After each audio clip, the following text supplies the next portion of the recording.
Buenas tardes, bienvenidos a esta clase final, conclusiva de nuestro curso El Concilio I de Nicea y la fe trinitario-cristológica de la Iglesia.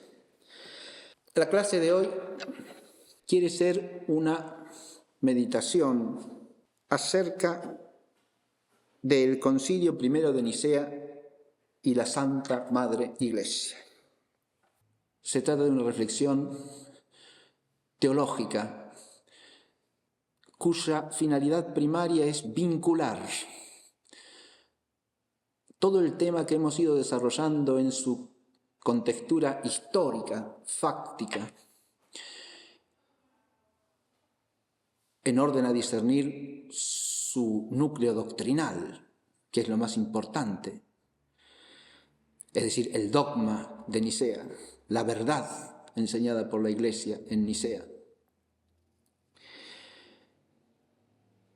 Es relacionar esta realidad histórica del Concilio de Nicea que hemos desplegado en las 11 clases anteriores, con el misterio que es la Iglesia. De manera que podamos visualizar al Concilio como algo de esa realidad misteriosa que es la Iglesia. Al final de la clase pasada hablamos del triunfo de la ortodoxia de Nicea y su confirmación en el Concilio I de Constantinopla. Y refiriéndome a ese triunfo, dije que hay que entenderlo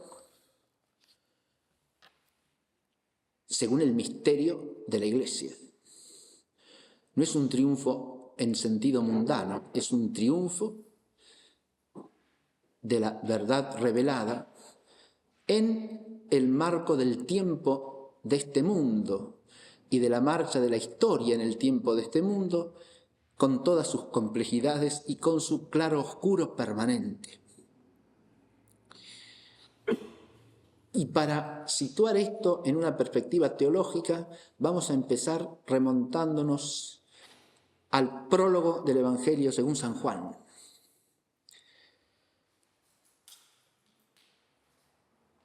Leemos allí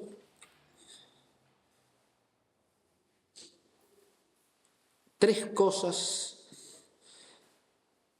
que tomamos como punto de partida introductorio de esta consideración, de esta meditación teológica sobre el Concilio de Nicea y el misterio de la Iglesia. La primera es la siguiente. La luz brilló en las tinieblas y las tinieblas no la... Y ahí viene un verbo griego que se puede leer de dos maneras. Hay quienes traducen y las tinieblas no la captaron, no la recibieron. Y hay quienes traducen y las tinieblas no la sofocaron, no la oscurecieron completamente. El verbo griego se puede entender de cualquiera de las dos formas. Es el verbo catalambano. Y puede significar, el significado básico sería captar. E incluso captar completamente. Pero captar puede decir recibir o puede querer decir capturar, secuestrar de manera de anular. Cualquiera de los dos sentidos es verosímil en este caso, porque puede entenderse las tinieblas no lo recibieron, puede entenderse las tinieblas no la sofocaron a esa luz. Y quizás haya que entender las dos cosas a la vez. Por eso traducir según el núcleo semántico, las tinieblas no la captaron, sería lo mejor, porque incluía la doble dimensión semántica del verbo. Las tinieblas, si permanecen tinieblas, no pueden recibir la luz, tienen que abrirse a la luz y por lo tanto transformarse en otra cosa. Así que las tinieblas en cuanto tinieblas no reciben. Pero también es cierta la otra dimensión. Las tinieblas no la sofocaron. Esa luz brilló en las tinieblas y las tinieblas no la sumergieron en esa oscuridad. Cuando contemplamos la historia de la Iglesia, vemos cómo esta doble dimensión se cumple, se realiza. La luz brilló en las tinieblas y las tinieblas en parte no la recibieron. Ese misterio ya está dicho después, y es la segunda cosa que quiero retener del prólogo. Él vino a los suyos, hablando del Logos, que se hizo carne, vino a los suyos y los suyos no lo recibieron. Ahí tenemos el misterio de cómo los suyos, los que eran de su propio pueblo, del pueblo de Dios, resisten a la presencia de la luz, no la reciben. Los suyos no lo recibieron. Ahí está en germen todo el misterio de las herejías a lo largo del tiempo. Todo cisma y herejía está apuntado en germen en ese versículo del prólogo joaneo. Los suyos no lo recibieron.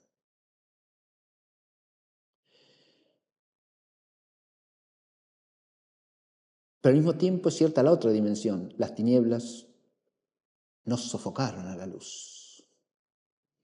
No pueden sofocar a la luz, porque la irrupción del Logos encarnado en el tiempo de la historia, en el tiempo de este mundo, no puede ser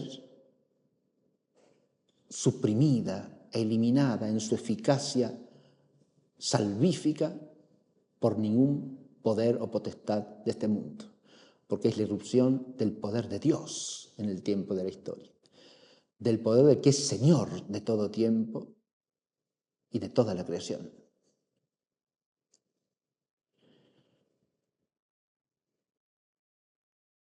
En el desarrollo histórico del siglo IV, desde el concilio I de Nicea y desde antes del concilio, con la irrupción del arrianismo en el seno de la Iglesia, hasta el concilio I de Constantinopla, vemos este doble fenómeno, cómo las tinieblas se oponen a la luz y cómo no la sofocan, no consiguen sofocarla.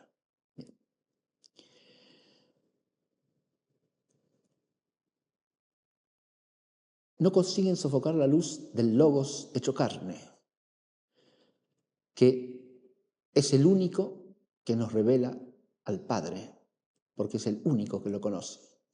Ahí ya vamos hacia el final del prólogo. A Dios nadie lo ha visto jamás. El Hijo único que está en el seno del Padre, Él lo ha manifestado, Él lo ha dado a conocer y nos encamina hacia Él. Es el único camino hacia el Padre. Y aquí quiero recoger otra cosa fundamental.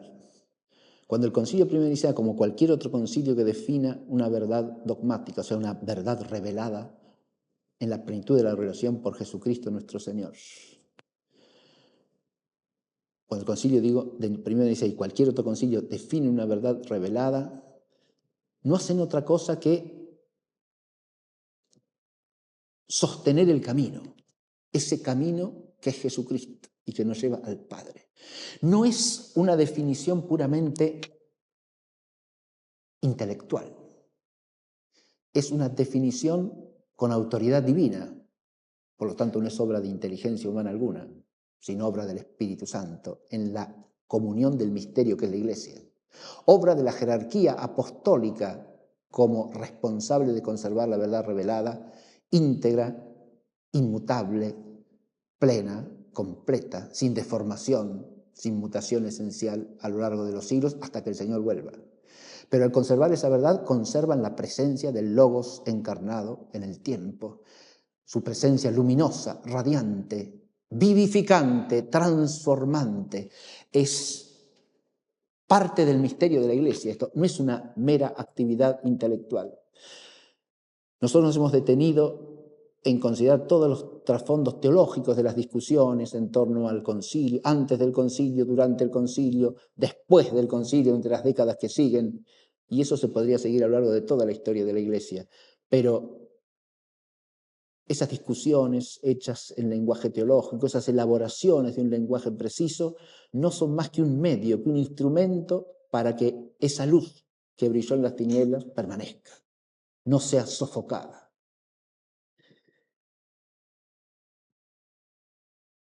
Y es por eso que este curso quiere ser un acto de acción de gracias, de alabanza, desde su propia contextura académica, si se quiere.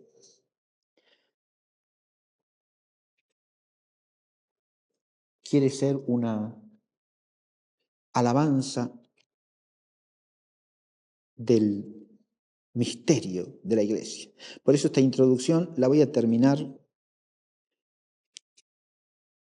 leyendo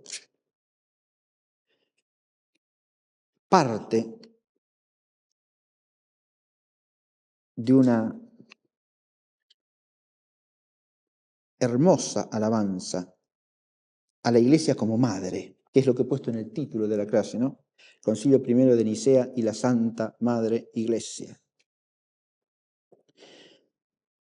Una alabanza a la Iglesia que constituye el final del capítulo titulado Ecclesia Mater del libro Meditaciones sobre la Iglesia, o Meditación sobre la Iglesia, del padre Henri de Lubac.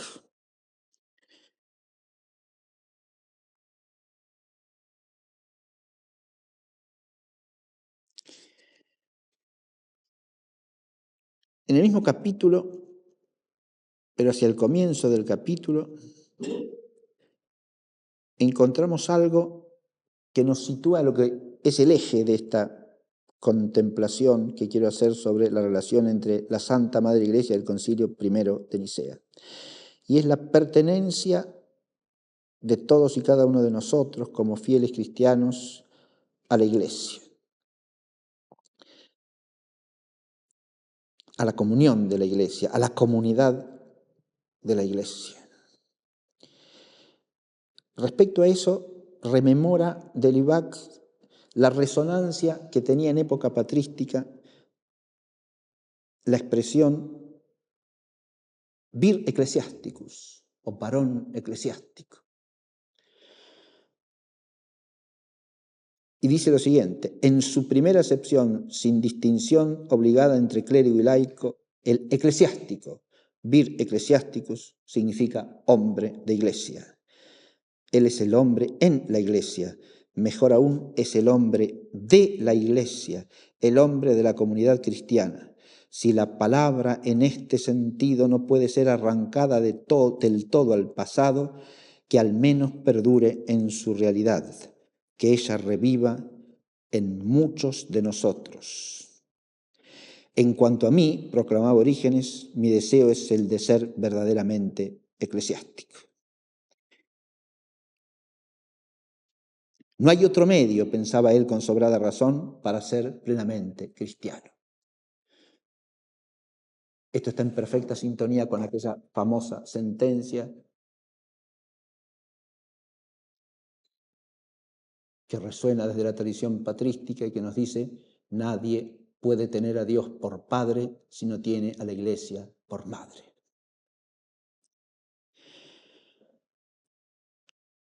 El que formula semejante voto no se contenta con ser leal y sumiso en todo, exacto cumplidor de cuanto reclama su profesión de católico. Él ama la belleza de la casa de Dios. La Iglesia ha arrebatado su corazón. Ella es su patria espiritual. Ella es su madre y sus hermanos. Nada de cuanto la afecta le deja indiferente o desinteresado. Echa sus raíces en su suelo, se forma a su imagen, se solidariza con su experiencia, se siente rico con sus riquezas. Y allí pone en nota una cita de un libro llamado Atanasio el Grande, del gran teólogo alemán de primera mitad del siglo XIX, Joseph Adam Möller. La cita dice así: Atanasio se asía a la Iglesia como un árbol se agarra al suelo. Enraizado con todo su ser en la Iglesia y en todo su pasado, llegó a ser una fiel imagen suya. Su firmeza y su verdadera inmutabilidad vino a ser de esta suerte la herencia de Atanasio. Esta unidad de existencia con la Iglesia tuvo aún otro resultado. Como él se había nutrido completamente de sus frutos y su vida entera estaba ligada a la Iglesia y por ella a Jesucristo o por Jesucristo a la Iglesia, él se sentía feliz con esta riqueza interior.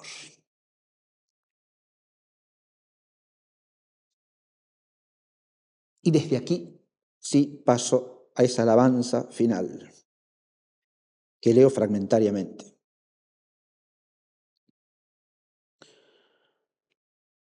Todo católico, a menos que sea un hijo ingrato, canta con toda su alma el himno de agradecimiento que un gran poeta de nuestros días ha plasmado en bellas palabras. Ese poeta es Paul Claudel. Dice: todo católico exclama con Paul Claudel: por siempre sea alabada esta gran madre llena de majestad, en cuyas rodillas todo lo he aprendido. Sí, en efecto, alabada sea esta gran madre en cuyas rodillas lo hemos aprendido todo y donde continuamos cada día aprendiendo todo. Ella es la que todos los días nos enseña la ley de Jesucristo, la que pone en nuestro alcance su evangelio y nos ayuda a descifrarlo. ¿Dónde habría ido a parar este libro pequeño o en qué estado nos hubiera llegado si por un imposible no hubiera sido redactado y luego conservado y comentado en la gran comunidad católica? ¿Qué deformaciones y mutilaciones no habría experimentado tanto en su texto como en su interpretación? Pero ¿qué necesidad hay de recurrir a suposiciones irreales? La historia es bastante elocuente. Son innumerables las aberraciones que pretenden encontrar en el Evangelio su justificación. ¿Cuántas de estas han degenerado en doctrinas ateas o impías o en creencias estúpidas y ridículas? Ya lo hacía observar Orígenes, y el gran pensador bíblico no tenía reparo en denunciar la tentación que encierra la lectura de los libros santos cuando no se los lee en la Iglesia. A estas lecciones del pasado nuestra época añade las suyas. El sentido del misterio escrito solo puede ser patrimonio de la unidad social que lleva en sí misma la revelación de este misterio. Y si se puede afirmar con San Francisco de Sales que la escritura es muy suficiente en determinado sentido para instruirnos en todo, también hay que reconocer con él que la insuficiencia radica en nosotros, que sin la tradición y sin el magisterio de la Iglesia seríamos incapaces de determinar el sentido que hay que darle. De igual modo, cuando consultamos esta tradición y cuando escuchamos este magisterio, no es que prefiramos la Iglesia a la Escritura, sino la explicación que de la Escritura nos da toda la Iglesia para nuestra propia explicación. Nosotros creemos que la palabra de Dios se ha dirigido a la Iglesia y precisamente por eso es por lo que nosotros la escuchamos y la leemos en la Iglesia. Y ahora salteo un poco. Alabada sea también esta gran madre por el misterio divino que nos comunica, introduciéndonos en él por la doble puerta que constantemente está abierta de su doctrina y de su liturgia. Alabada sea por el perdón que nos garantiza. Alabada sea por los hogares de vida religiosa que suscita y protege y cuya llama sostiene. Alabada sea por el mundo interior que nos descubre y en cuya explotación nos lleva de su mano. Alabada sea por el deseo y la esperanza que fomenta en nosotros. Alabada sea también por todas las ilusiones que desenmascara y disipa en nosotros, a fin de que nuestra adoración sea pura. Alabada sea esta gran Madre. Madre casta, ella nos infunde y nos conserva una fe siempre íntegra, que ningún decaimiento humano ni abatimiento espiritual, por profundo que sea, es capaz de afectar. Madre fecunda, no cesa de darnos por el Espíritu Santo nuevos hermanos. Madre universal, cuida por igual de todos, de los pequeños como de los grandes, de los ignorantes y de los sabios, de la gente sencilla de las parroquias, como del grupo escogido de las almas consagradas. Madre venerable, ella nos garantiza la herencia de los siglos y extrae para nosotros de su tesoro tanto las cosas antiguas como las nuevas. Invito a leer completa esta alabanza, yo paso ya hacia el final. Alabada seas tú, Madre del amor hermoso, del temor saludable, de la ciencia divina y de la santa esperanza. Sin ti nuestros pensamientos quedan dispersos y vacilantes. Tú los atas en un haz robusto. Tú disipas las tinieblas en las que cada uno se adormece o se desespera o, lamentablemente, se confecciona a su modo su novela del infinito. Sin desalentarnos de ninguna tarea, tú nos evitas los desvíos y las desilusiones de todas las iglesias hechas de mano de hombre. Tú nos salvas de la ruina en presencia de nuestro Dios. Arca viviente, puerta del oriente, espejo sin mancha de la actividad del Altísimo, tú que eres amada del dueño del universo, que estás iniciada en sus secretos y que nos instruyes sobre lo que le agrada. Tú, cuyo resplandor sobrenatural nos empaña en las horas peores. Tú, gracias a quien nuestra noche está bañada de luz. Tú, por quien cada mañana el sacerdote sube al altar del Dios que alegra su juventud. Bajo la oscuridad de tu envoltura terrena, la gloria del Líbano está en ti. Tú nos das cada día aquel que es el único camino y la única verdad. Por ti tenemos en él la esperanza de la vida. Tu recuerdo es más dulce que la miel y el que escucha nunca será confundido. Madre Santa, Madre Única, Madre Inmaculada, oh Gran Madre, Santa Iglesia, Eva verdadera, única verdadera Madre de los vivientes.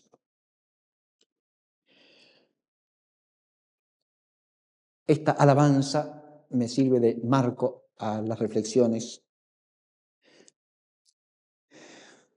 que voy a hacer a continuación y expresa el espíritu con que quiero hacerlas.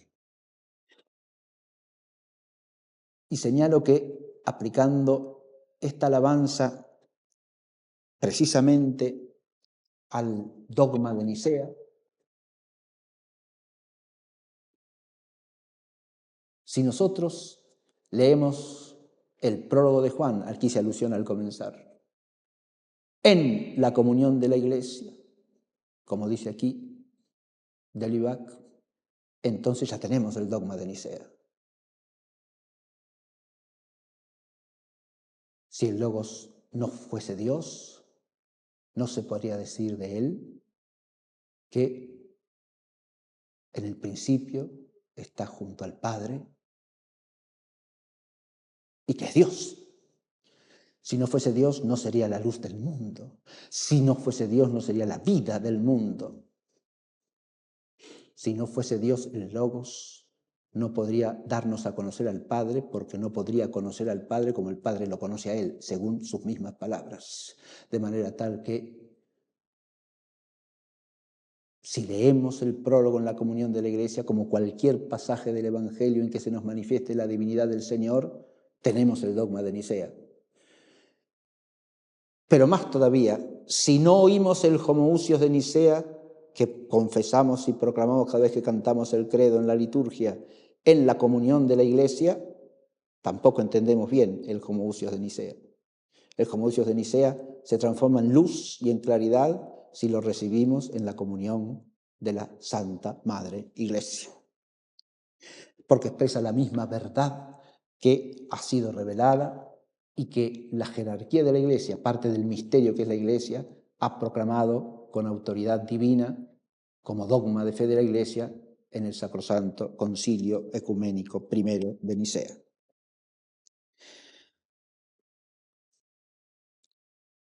A partir de aquí lo que voy a hacer es nada más que un ensayo de reflexión sobre esta temática que he planteado de relación entre el concilio y el misterio de la Santa Madre Iglesia.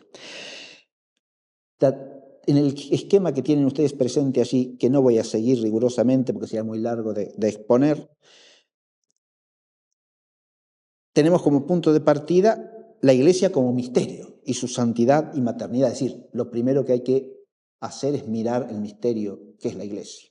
Después el Concilio I de Nicea y el misterio de la Iglesia. Y después el dogma de Nicea y la santidad y maternidad de la Iglesia. Explico el esquema para que esté claro el desarrollo que voy a hacer a continuación. Primero que nada, se trata de fijar la mirada en el misterio mismo de la Iglesia. Luego se trata de ver el concilio como una realidad dentro del misterio de la Iglesia. El concilio en su ser de concilio, en su ser conciliar, digamos, ¿no?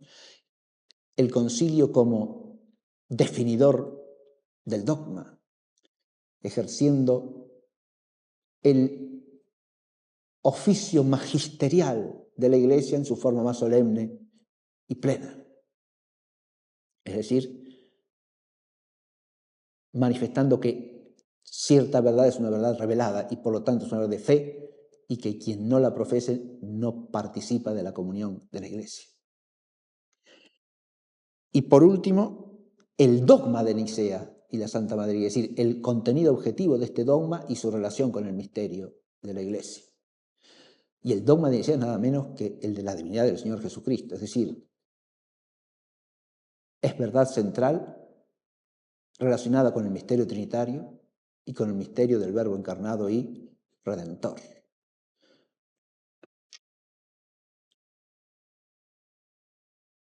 Para reflexionar sobre este itinerario se podrían seguir muchos caminos distintos, ciertamente.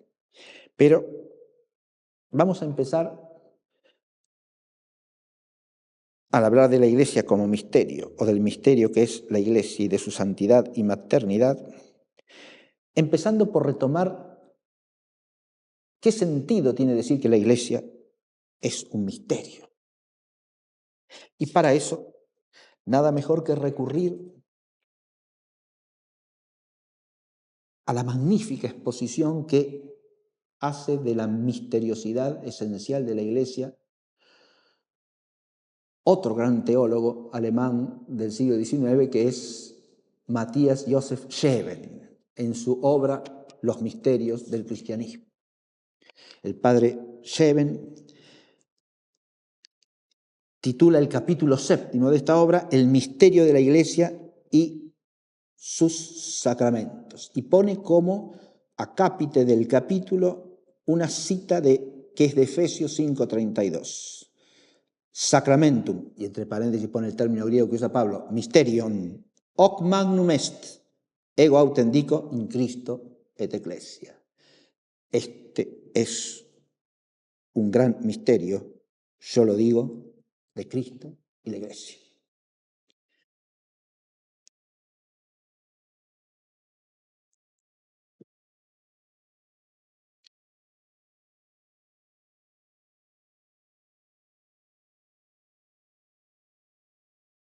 La exposición que se lleven, la resumo y después leo algún parrafito.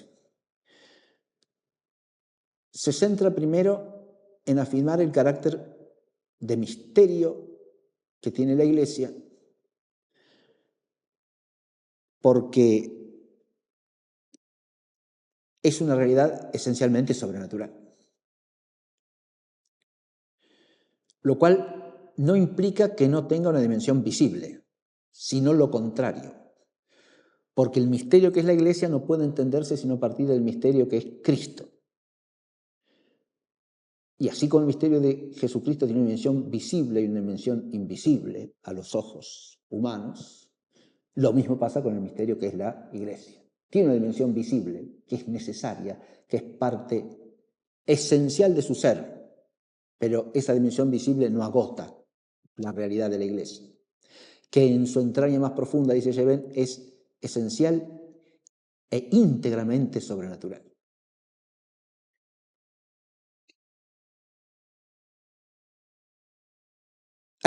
Ahora sí leo, al decir que la Iglesia es un misterio, ¿excluimos acaso su visibilidad natural? De ningún modo. La Iglesia es visible en sus miembros, visible en su organización exterior, visible en el trato entre superiores y súbditos. No es menos visible que cualquier otra sociedad humana. Aún digo más, la Iglesia es visible no solamente según su estado efectivo, sino también según su legitimación e institución divinas. O sea, la dimensión visible forma parte, como dije, de la esencia de la Iglesia porque es algo que forma parte de la institución divina de la Iglesia. El origen admirable, la perduración y progreso no menos admirables de esta sociedad, los innumerables milagros morales y físicos con que va señalando su camino a través de las centurias y por todas las partes del orbe, demuestran con evidencia que ella no es una simple obra humana, sino que es obra de Dios, que Dios la instituyó y no deja de reconocerla y acreditarla como institución suya. La Iglesia es visible completamente de la misma manera que era visible el hombre Dios, su fundador histórico y su cabeza. El hombre Dios era visible como hombre verdadero y hombre enviado por Dios que tenía relaciones especiales con Dios. La Iglesia es visible como sociedad formada de hombres y como sociedad fundada y mantenida por Dios. Pero también en la invisibilidad, en el carácter misterioso, la Iglesia concuerda con Cristo. A pesar de lo visible de su humanidad y de la relación especial que como hombre tenía con Dios, el ser propiamente dicho de Cristo, su verdadero carácter de hombre-Dios, estaba oculto bajo el velo visible en las profundidades de la divinidad. Así también el ser más íntimo de la Iglesia, el vínculo sublime que abarca a sus miembros y los une entre sí, la fuerza admirable que opera en ella y la vivifica, el fin celestial que ella persigue, siguen siendo, no obstante lo visible de la institución exterior y el origen divino de la Iglesia, sencillamente inaccesibles para los ojos corporales del hombre y precisamente por esto son también incomprensibles, inconcebibles. Así como es necesario prestar fe a la revelación divina para conocer y concebir el ser verdadero del hombre Dios, cabeza de la Iglesia, así también es necesario creer esa misma revelación para concebir la grandeza admirable de lo que es propiamente la Iglesia según su ser más íntimo, debido al carácter peculiar de su cabeza, hombre y Dios. El ser más íntimo de la Iglesia es absolutamente sobrenatural como el del hombre Dios. Este es el motivo de que sea tan oculto y misterioso, de que la Iglesia, aunque coincida en su aspecto exterior con otras sociedades humanas, tenga no obstante en su interior un carácter esencialmente distinto que las demás, de que su unidad, su fuerza y su organización sean tan peculiares, sublimes, incomprensibles.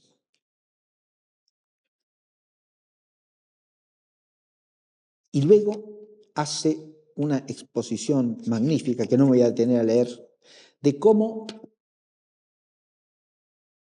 traicionaría el sentido propio de la misteriosidad de la Iglesia quien entendiese esa misteriosidad simplemente en el sentido de ser la Iglesia una institución de origen divino, con preceptos, leyes, verdades reveladas por Dios, pero que operasen siempre extrínsecamente, desde fuera, sobre los hombres.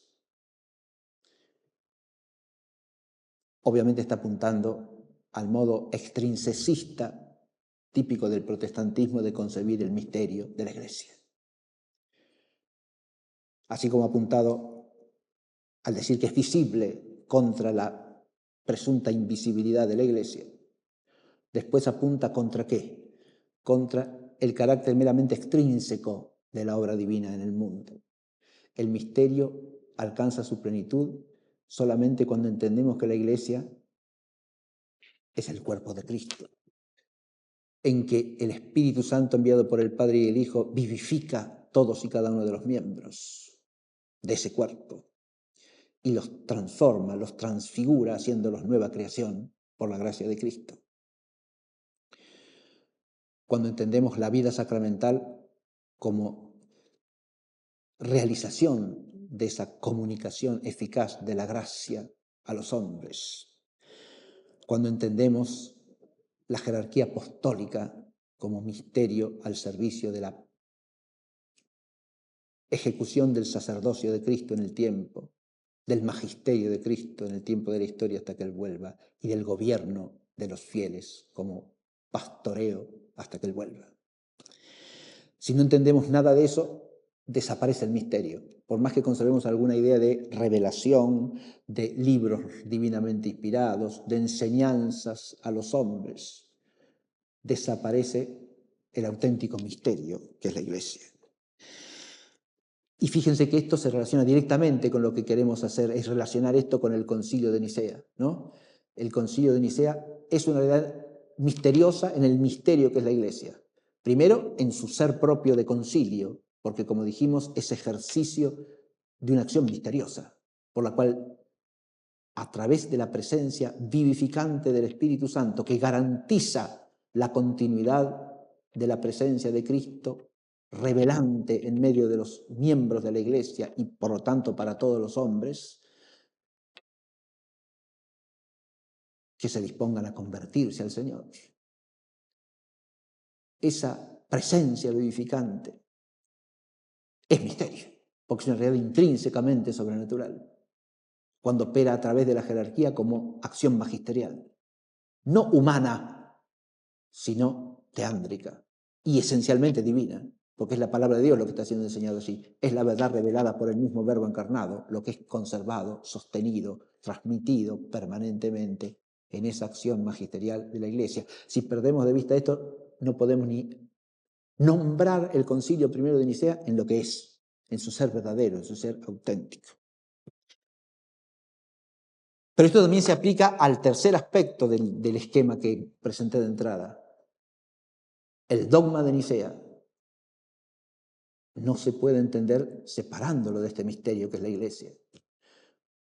Porque adviértase que el misterio que es la Iglesia, cuerpo de Cristo, esposa de Cristo, Israel de Dios de la nueva y eterna alianza, pueblo de Dios de la nueva y eterna, o sea, pueblo divino, mejor que pueblo de Dios. Ahora voy a hacer una reflexión enseguida sobre eso. Pueblo divino mejor que pueblo de Dios, digo, porque la expresión castellana pueblo de Dios puede malentender el sentido de que hay un pueblo del que Dios se apropia. Eso pasa con las naciones, con las tribus, con esas realidades que son desuso humanas y que Dios se puede apropiar, como hace con los descendientes de Jacob que salen de Egipto. Pero la expresión pueblo de Dios o asamblea de Dios, iglesia de Dios, del Antiguo y del Nuevo Testamento, ¿qué significa? Significa un pueblo divino, divino por su origen, divino por su esencia, divino por su misión y oficio y divino por su fin. Es un pueblo divino, es un pueblo creado sobrenaturalmente por Dios para ser suyo. Esa realidad misteriosa que es la Iglesia, cuerpo de Cristo, esposa de Cristo. Y como esposa de Cristo, madre de todos los cristianos. Ahí está la maternidad de la Iglesia. Esposa santa e inmaculada en su ser esencial. Esa Iglesia es la Iglesia del Verbo encarnado, claro. Acá está mostrando cómo el misterio de la Iglesia, Cheven está mostrando aquí cómo el misterio de la Iglesia es inseparable del misterio de Jesucristo, el Verbo encarnado. Porque la visibilidad e invisibilidad de la Iglesia no puede entenderse sino por participación de la visibilidad e invisibilidad del misterio del Verbo encarnado y redentor. Si no entendemos, si no recibimos en la fe y entendemos en la fe la divinidad del Logos que se ha hecho carne, no entendemos a la Iglesia como cuerpo de Cristo, como esposa de Cristo, como Israel de Dios. No la podemos entender. Imposible. No podemos recibir la fe de la Iglesia y no podemos participar de la Iglesia creyendo en lo que es la Iglesia, en la comunión del Espíritu Santo. Pero es la Iglesia de la Trinidad, porque es la Iglesia del Verbo encarnado, es la Iglesia de la Trinidad, es la Iglesia que existe ¿para qué? Para alabar al Padre por el Hijo en la comunión del Espíritu Santo, ahora y por los siglos de los siglos. Y esa misteriosidad de la Trinidad Santísima que es Dios, de la divinidad de Jesucristo, Verbo encarnado y Redentor, que ha constituido y fundado su Iglesia. Es inseparable del ser mismo de la Iglesia y de la función de la Iglesia. Por eso el dogma de Nicea también se relaciona directamente con el misterio de la Iglesia. Lo funda de manera tal que el misterio que es la Iglesia es inseparable del dogma de Nicea. Bien. Lo que he hecho es el ejercicio que está planteado en el esquema, ¿sí? Que no lo voy a desarrollar en toda su amplitud, digo, pero es lo que hay que hacer, ¿no? Esto es un ensayo simplemente de reflexión, como he dicho, y de contemplación final de este curso.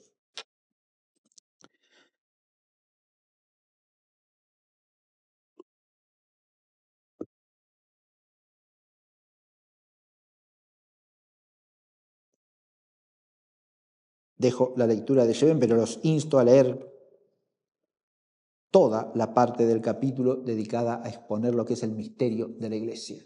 Cheven se detiene después ampliamente, esto sí lo digo brevemente, en exponer la maternidad de la Iglesia y la relaciona principalmente de entrada a la maternidad como maternidad sacerdotal, ¿no?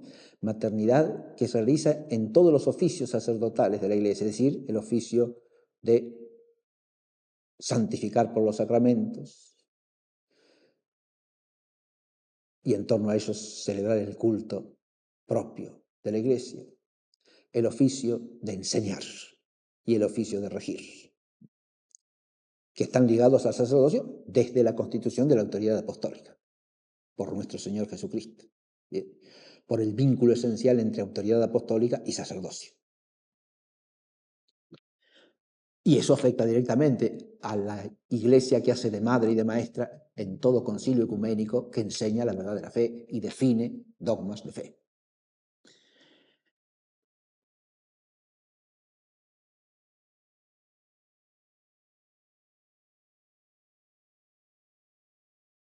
Para ubicarnos en la Iglesia como Santa Madre Iglesia, tenemos que refrescar, aunque más no sea sucintamente, qué significa la santidad de la Iglesia y qué significa la maternidad de la Iglesia.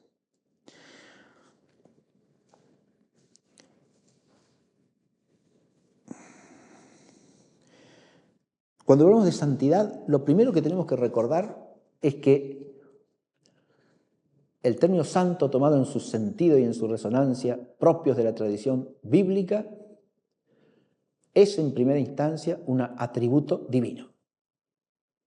Santo, en hebreo, kadosh, que traduce el griego bíblico por hagios y el latín cristiano por sanctus, significa separado, radicalmente cortado o separado. Y es atributo divino en cuanto que Dios es totalmente otro que las criaturas. Es el radicalmente trascendente, diríamos con un término de sabor más filosófico, con respecto a toda la creación.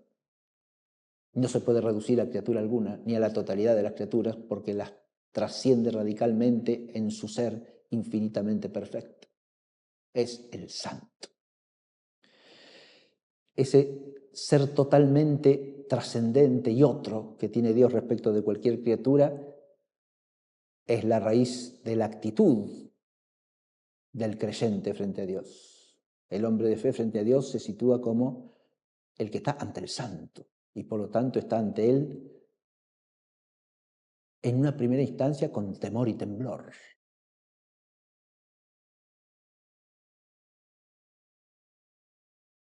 Cuando se aparece la gloria de Dios al profeta,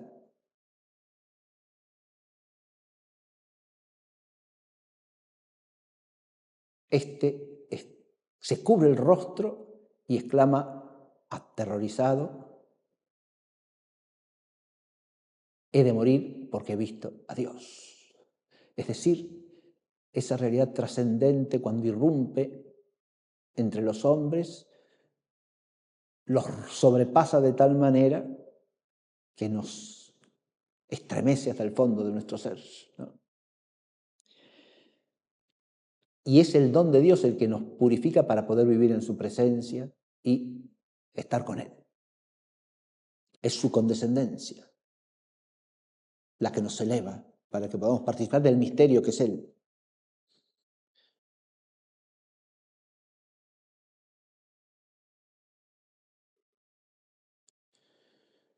Es lo que pasa en el caso de la vocación del profeta.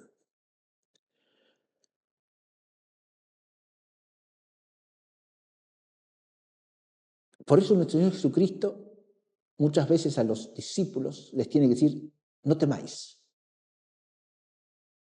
Ese no temáis de las palabras del Señor, ¿a qué se debe? A que al manifestar su majestad divina, su gloria de Dios, infunde espontáneamente ese temor sacro ante la presencia del Santo. Y por eso viene el no temáis. Ese no temáis los invita a permanecer junto a Él, a estar en su presencia, a quedarse con Él, a seguirlo, a estar en la presencia del Dios viviente. y a participar de su santidad.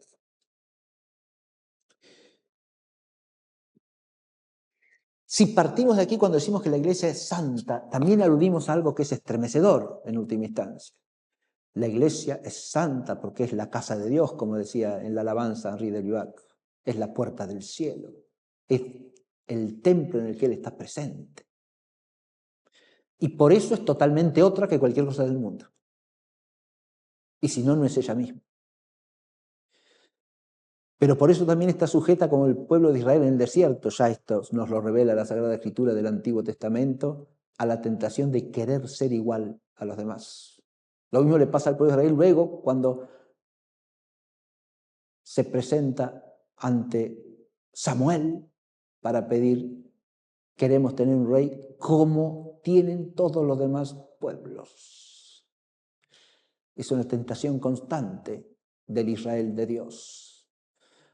Porque ese ser separado para el hombre, cuando no vive de la fe, puede ser una carga, como si fuese algo pesado de sobrellevar, que lo separa del resto de los hombres. Y claro que lo separa, pero lo separa para su santificación, para su planificación, para su salvación, para que se cumpla en él el designio de Dios. No lo separa de lo que es verdaderamente su sentido de existencia, su fin, aquello para que ha sido creado. Al contrario, lo asume para que cumpla con el fin que Dios llevaba al crear a la humanidad. Y en ese sentido, dicen los padres de la Iglesia que la Iglesia es más antigua que la creación, porque la Iglesia es el designio que tiene Dios en su infinita y eterna sabiduría.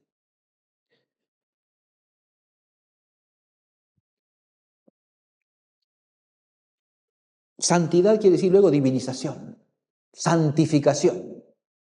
Ahí estamos en el misterio de la Iglesia Santa por participación de la vida divina. Eso que decía también Scheven, que no leí, pero resumí, ¿no? Los invito de nuevo a leer eso, porque está muy bien expresado. Scheven tenía una gran capacidad didáctica y sabía decir cosas muy difíciles con gran soltura y sencillez. Siendo un teólogo profundo, como lo es siempre, dice esas profundidades con una admirable claridad.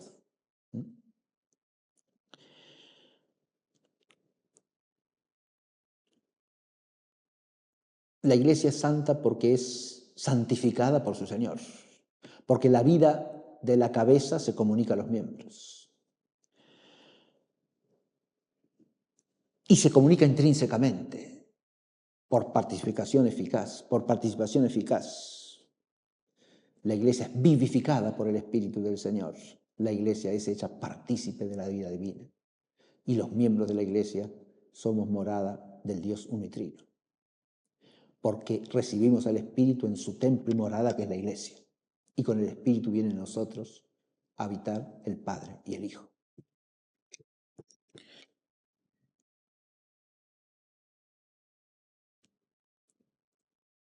Pero esta Iglesia que es santa es también la Madre Iglesia, la maternidad de la Iglesia. Y he destacado así nada más que 3 rasgos que tienen que ver con la maternidad. Es madre, por supuesto, porque comunica la vida, da la vida sobrenatural.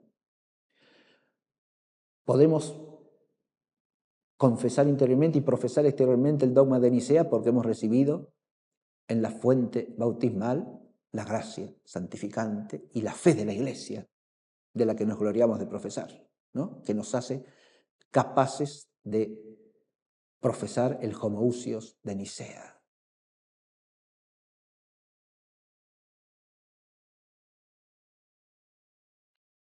De reconocer la divinidad auténtica de nuestro Señor Jesucristo y de confesar y alabar a la Trinidad Santísima y Beatísima, a la inefable y gloriosa Trinidad. Pero esta maternidad está vinculada primero a la esponsalidad. Es madre porque es la esposa de Cristo.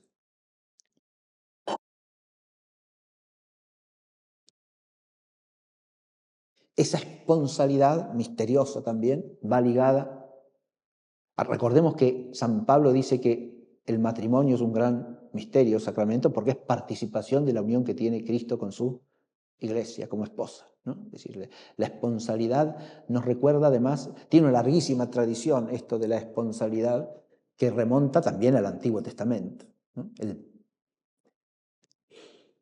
El libro de Oseas es toda una contemplación del misterio de la unión del Israel de Dios con Dios como el misterio de un desposorio entre Dios y su pueblo. El libro del Cantar de los Cantares es todo él un cántico misterioso acerca de la unión entre Dios e Israel como una unión esponsalicia, de amor esponsal. Pero este mismo carácter esponsalicio de la Iglesia nos lleva al tema de la fidelidad de la Iglesia. Fidelidad que es en su núcleo esencial indefectible según la promesa del Señor, pero que en la realidad histórica implica también las infidelidades de los hombres llamados a ser miembros de la Iglesia. Y esa maternidad va ligada también estrechamente a la fecundidad. La Iglesia es madre fecunda, que engendra constantemente nuevos hijos de Dios. Y los conserva como hijos, y los educa como hijos, los nutre como hijos, los cuida como hijos, los atiende como hijos. De nuevo, estamos hablando del ser esencial de la Iglesia, que permanece a pesar de todas las circunstancias adversas y opuestas que puedan darse a lo largo del tiempo de la historia. En la penumbra, en el claroscuro, como dijimos, del tiempo de este mundo.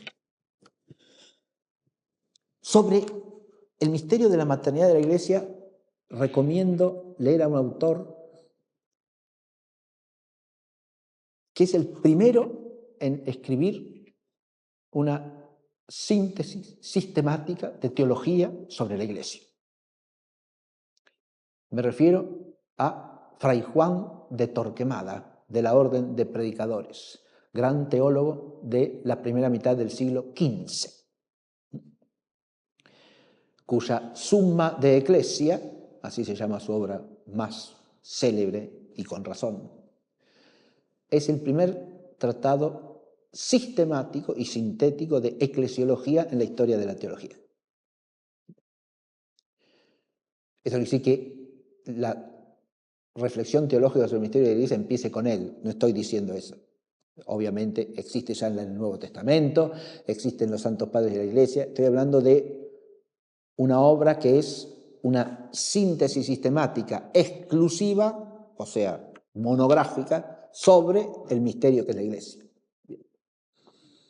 Y en el libro primero de la Summa de Ecclesia de Torquemada hace una hermosa síntesis acerca de la maternidad de la Iglesia.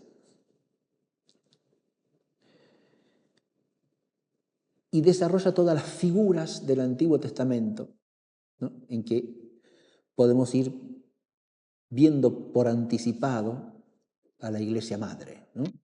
Empezando por Eva. Hemos oído una resonancia de eso que está en todos los santos padres de la Iglesia, ¿no? Eva, madre de los vivientes, y de Lubac decía en su alabanza, verdadera madre de los vivientes, ¿no? Madre de los verdaderamente vivientes, podríamos decir también. Empezando por Eva, siguiendo por Sara, ¿sí?, por Raquel y Lía, y va recorriendo una serie de hechos, de figuras del Antiguo Testamento, en los que se ve precisamente el vínculo entre esponsalidad y maternidad, ¿no? En cada caso destaca un aspecto particular de la maternidad de la Iglesia en la figura que toma. Bien, es una obra que también vale la pena tener en cuenta.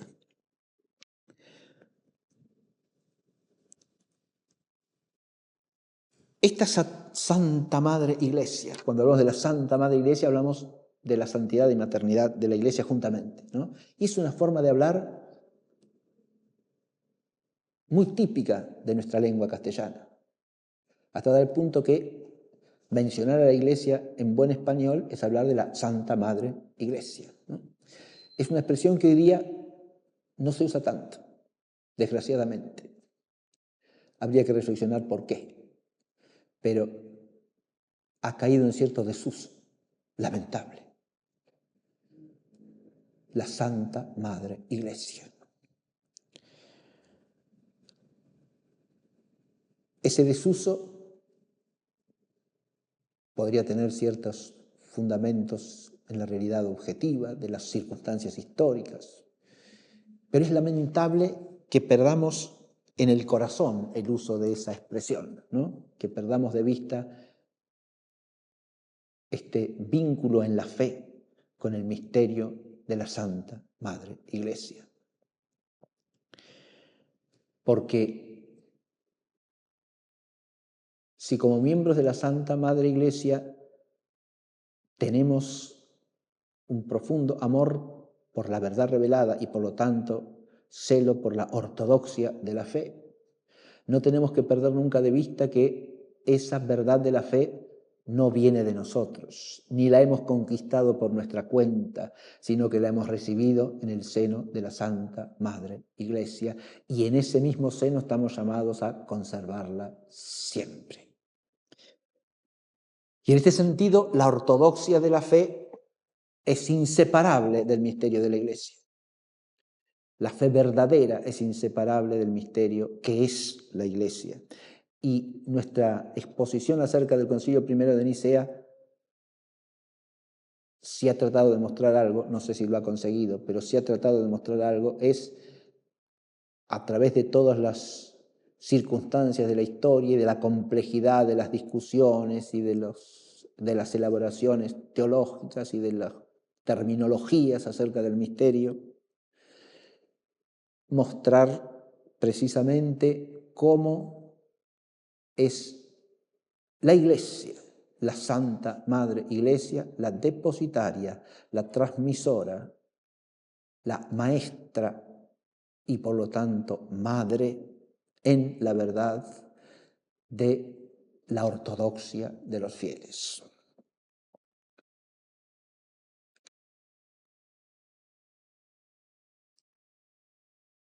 Si partimos de aquí, es fácil inscribir al Concilio I de Nicea en el misterio de la Iglesia. De eso trató nuestra primera clase, de algún modo. Un concilio ecuménico es un acontecimiento mistérico en el seno de la Santa Madre Iglesia. En cuanto al concilio ecuménico, es ejercicio, como hemos dicho, del sacerdocio apostólico en cuanto al sacerdocio magisterial. Es decir, en cuanto llamado por oficio propio a conservar y transmitir la verdad revelada. El hecho de la revelación es un misterio. El depositar Jesucristo, la revelación plena que ha venido con él en los apóstoles y sucesores, es un misterio. Y el concilio, asamblea de los sucesores de los apóstoles para ejercer plena, solemne, formalísimamente su autoridad magisterial, autoridad divina para enseñar la verdad revelada por Dios, eso es un misterio, ¿está claro? Y tenemos que recibirlo como tal y contemplarlo como tal.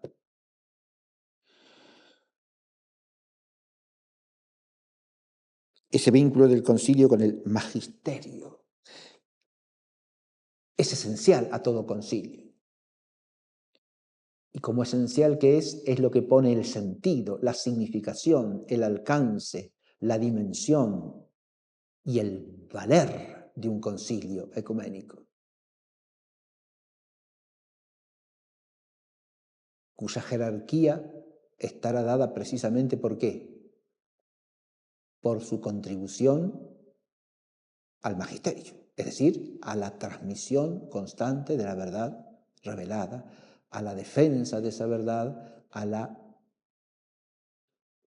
conservación y transmisión, como he dicho, pero en última instancia y supremamente a la definición de esa verdad, contrastándola con los errores y deformaciones que tienden a sustraerla, a sofocarla con las tinieblas, como diríamos, siguiendo la expresión del versículo 5 del prólogo de Juan, ¿no? A que la verdad quede sofocada en las tinieblas, cosa que dice el texto que no puede pasar en última instancia, ¿no? Las tinieblas no las sofocaron. La luz brilló en las tinieblas y las tinieblas no la ahogaron, no la capturaron enteramente.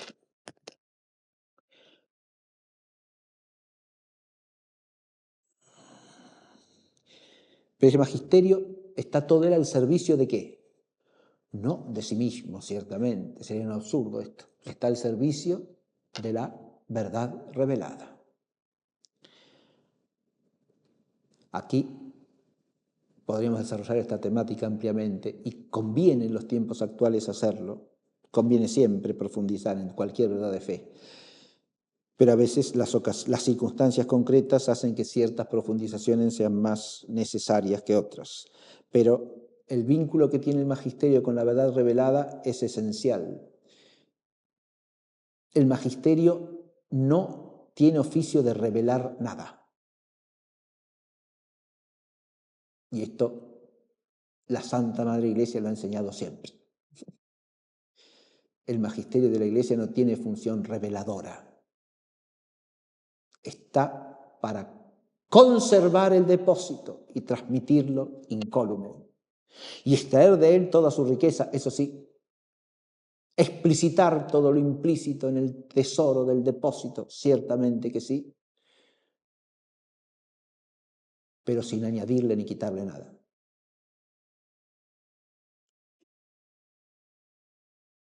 Esa es la ministerialidad que tiene respecto de la verdad revelada.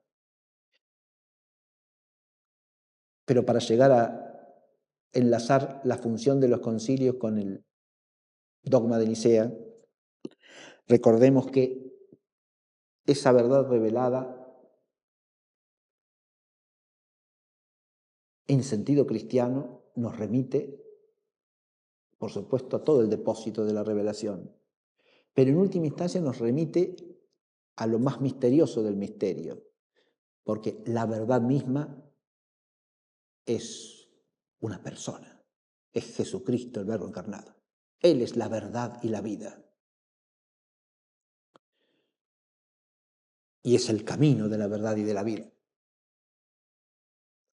Al hacerse carne, al encarnarse, al hacerse hombre, se hace camino, porque lleva la revelación a su plenitud, porque funda la Iglesia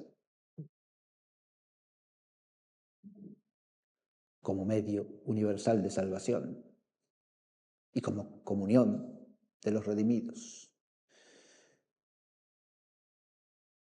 Funda la misma Iglesia y deposita en ella el tesoro de la revelación plena, pero no de tal manera que la deje sola, sino que deposita en ella ese tesoro permaneciendo siempre con ella.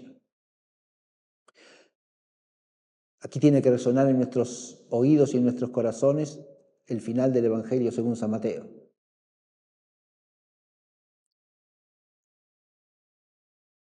Después de comunicarles a los apóstoles la autoridad apostólica y la misión apostólica, les dice el Señor, y yo estaré con vosotros hasta la consumación del tiempo. Hasta el final del eón presente. Estaré con vosotros hasta que vuelva, podríamos traducir también.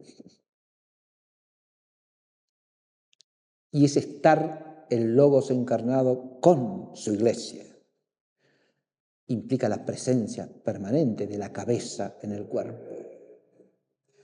Y esto hay que asociarlo con lo que dice el Señor en el Sermón de la Cena, Evangelio según San Juan ahora, ¿no? Os conviene que yo me vaya, porque cuando me vaya os enviaré al Espíritu Santo y éste os llevará a la verdad plena.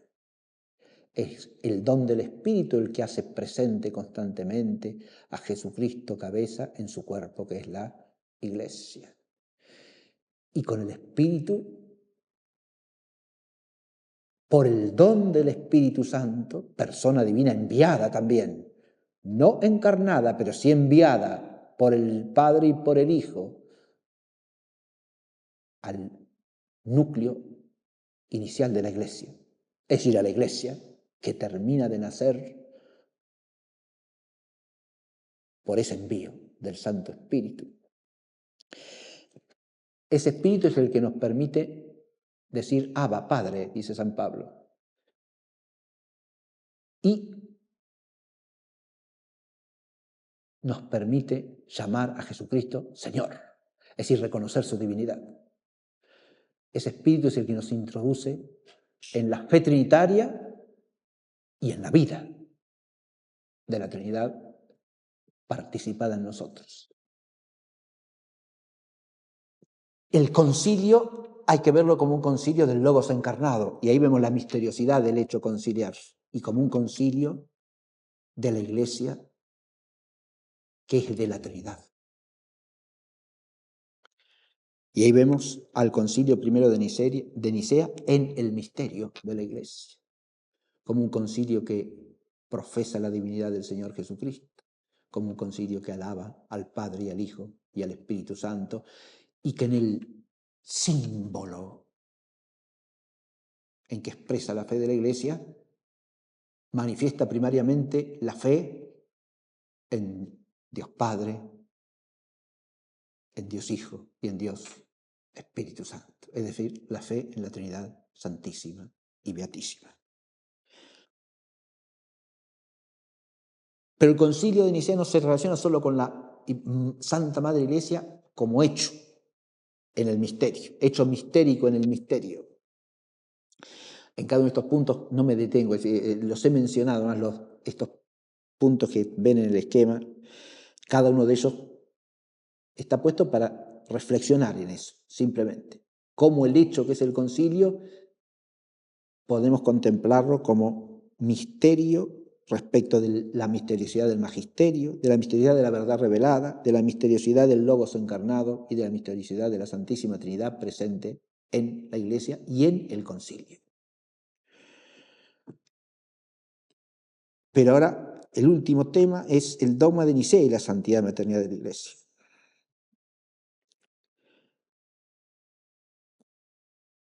La santidad y maternidad de la Iglesia, o sea, el misterio de la Santa Madre de la Iglesia, es imposible sin la permanencia en la verdad revelada y en la santidad.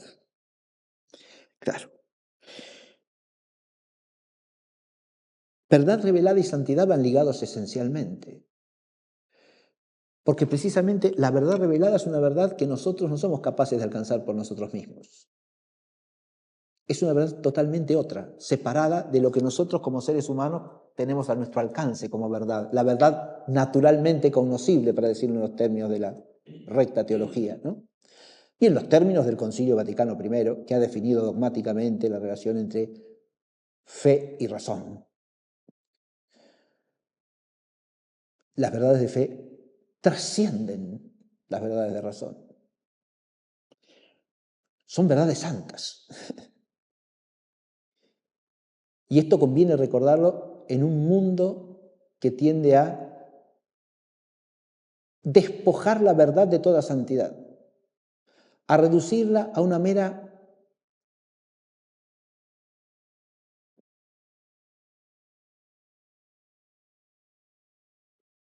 convergencia entre opiniones humanas, a un mero consenso entre distintos pareceres, a una construcción de los hombres, cuando no algo relativo a cada quien y que cada quien tiene derecho a sostener según su convicción.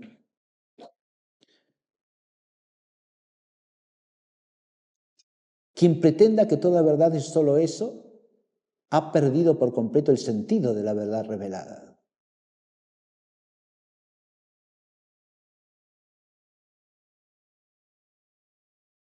Porque la verdad revelada es una verdad santa, radicalmente otra. Y no es verdad porque alguien la profese o la crea, es al revés. Porque es una verdad santa y divina, todos los hombres, sin excepción, estamos obligados a creerla.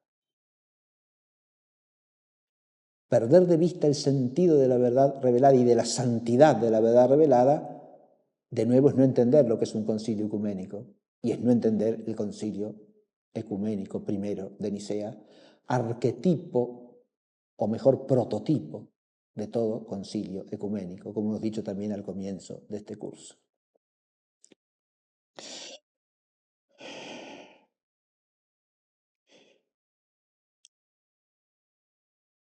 Pero la permanencia de la verdad revelada se relaciona también con la maternidad de la Iglesia. Porque la Iglesia es madre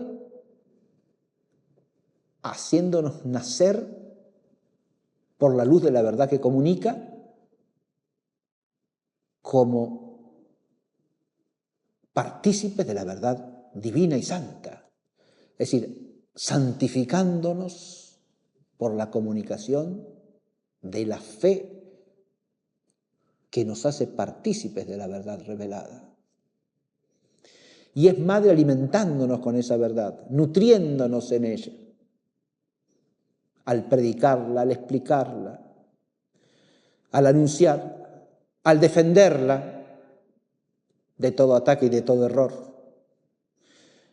al esforzarse por comunicárnosla pura, inmaculada, limpia, sublime, como ella es por ser verdad revelada. Y al esforzarse por mantener el culto riguroso a la verdad revelada, porque la verdad revelada en última instancia es, como hemos dicho, el Logos encarnado y redentor Jesucristo el Señor. Es participación en su sabiduría, en la sabiduría que Él es eternamente junto al Padre, y por lo tanto participación en la sabiduría divina. La verdad revelada es algo que la Iglesia entera está llamada a adorar, porque la verdad revelada, en última instancia, es Dios mismo, Padre, Hijo y Espíritu Santo. Y en las proposiciones que en el lenguaje humano expresan la verdad revelada, claro, no tenemos sin más el ser sustancial de esa verdad, pero tenemos la comunicación objetiva del contenido de esa verdad en cuanto participable por inteligencia humana y por lo tanto recibible, receptible por la inteligencia humana elevada por la luz de la fe. Y esa verdad santifica nuestra inteligencia, así como la esperanza y la caridad santifican nuestra voluntad, nuestra alma cristiana como alma que quiere y que ama. La luz de la verdad revelada santifica nuestra inteligencia, porque la hace partícipe de la sabiduría divina misma. Cualquier desprecio o falta de estima por el dogma que es exposición y comunicación de la verdad revelada es en última instancia impiedad profunda, falta de fe y falta de sentido de fe. La maternidad de la Iglesia está llamada, insisto, a hacernos nacer a esa verdad, a enseñarnos y educarnos en esa verdad, a alimentarnos con ella, a sostener nuestras vidas de tal manera que nos hagamos cada día más plenamente de esa verdad. La Santa Madre Iglesia no puede ser sino la Iglesia una y única, y la Iglesia católica. Y la Iglesia apostólica. Acá estamos uniendo las notas que aparecen en el credo al hablar de la Iglesia. La Iglesia que es una, santa, católica y apostólica. ¿Y qué tiene que ver el dogma de Nicea con esos rasgos de la Iglesia? Y todo. Porque la unidad y unicidad de la Iglesia no es otra cosa que una consecuencia de la unicidad del Dios vivo y verdadero y de la unicidad del Salvador y mediador entre Dios y los hombres, Jesucristo. No hay otro mediador entre Dios y los hombres que Jesucristo el Señor. Verdad explícitamente revelada y que la Santa Madre Iglesia nos ha enseñado siempre. Y por lo tanto, no puede haber más que una iglesia. Lo dice San Pablo. Un solo Señor, una sola iglesia, un solo bautismo, un solo Dios y Padre de todos, que está por encima de todo, en todo y a través de todo. La unicidad de la Iglesia nos remonta últimamente a través de la unicidad del único Señor Jesucristo y del único bautismo en la Iglesia a la unicidad del único Dios y Padre de todo, que está por encima de todo, a través de todo, en todo. Y lo mismo pasa con la catolicidad de la Iglesia, su catolicidad, que solemos traducir por universalidad, y que no está mal, pero hay que entender bien. Catolicidad, que significa que lo abarca todo. Primero abarca toda la verdad revelada, sin dejar de lado ninguna y sin añadirle cosas que no son verdad revelada como si lo fueran.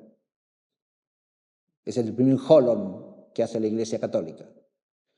La totalidad de la verdad revelada. Segundo, la totalidad de los instrumentos de salvación establecidos por Cristo, de la jerarquía eclesiástica, de tradición apostólica, de la Sagrada Escritura y la Sagrada Tradición como medios de transmisión de la verdad revelada, de los sacramentos todos instituidos por el Señor y por sus apóstoles. Es decir, la integridad de los medios de salvación, segundo aspecto fundamental del holon que hace a la Iglesia Católica. Tercero, ahora sí, es católica porque está llamada a abarcar a todos los pueblos y a todos los hombres, a todas las naciones de la tierra. El único Señor que es el creador de todas las naciones ha enviado al Hijo único para que sea el único mediador entre Dios y los hombres. Y esa mediación no es para unos hombres sí y para otros no. Es una mediación católica, universal, para todas las naciones de la tierra.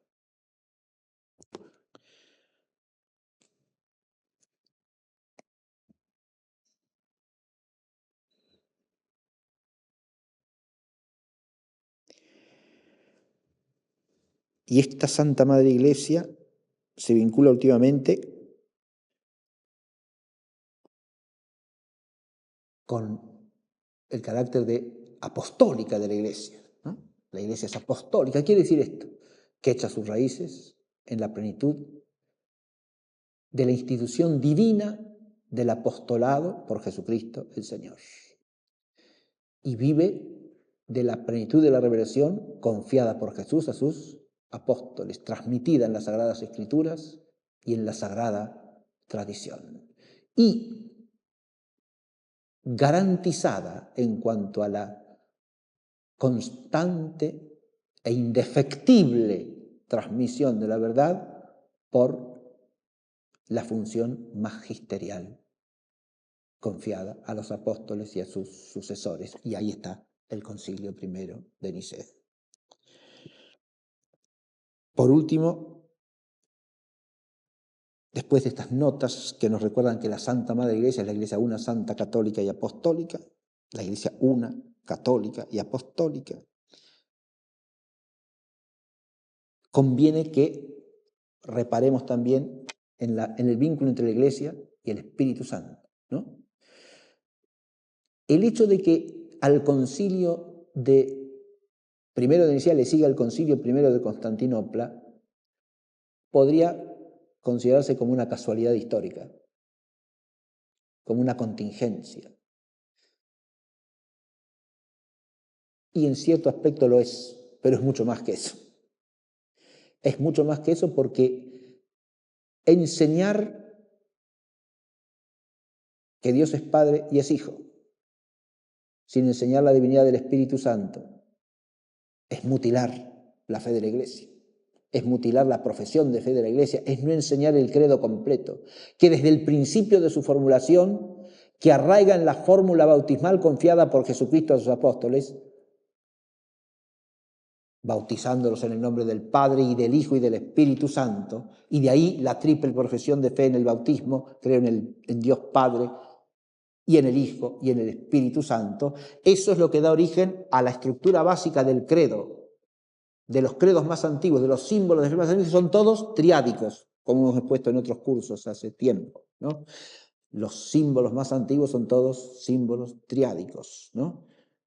Que están tejidos en torno a esta triple fórmula básica. Creo en el Padre, creo en el Hijo, creo en el Espíritu Santo. Creo en que, como ya enseñaba San Ireneo de León, solamente puede decirse con respecto a Dios. Creo algo, puede ser algo que me transmite un ser humano. Creo a alguien, puede ser otro ser humano al que le creo. Pero creo en, decía Ireneo, es una fórmula acuñada por la Iglesia de Cristo. Es una fórmula propiamente cristiana.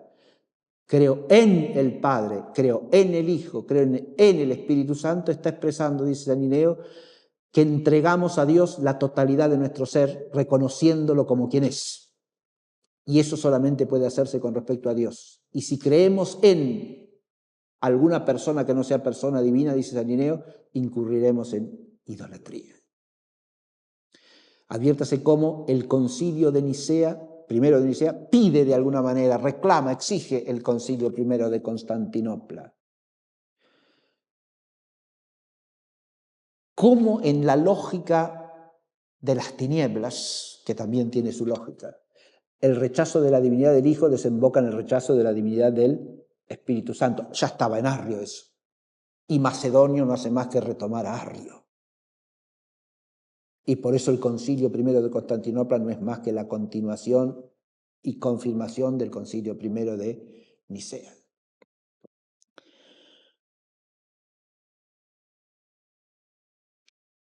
Y voy a terminar aludiendo a otra obra y a otro autor al que aprecio y estimo muchísimo, que es el padre Ignacio de la Poterie,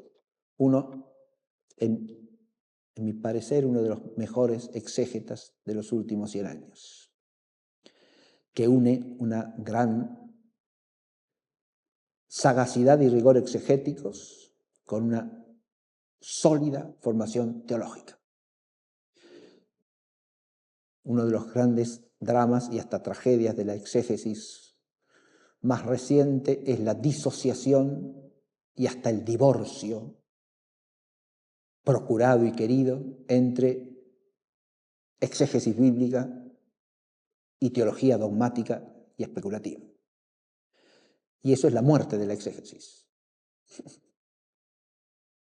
Porque la exégesis no es más que investigación y búsqueda del auténtico sentido de la palabra de Dios. Y acá está resonando el tema de toda esta reflexión que he hecho, ¿no?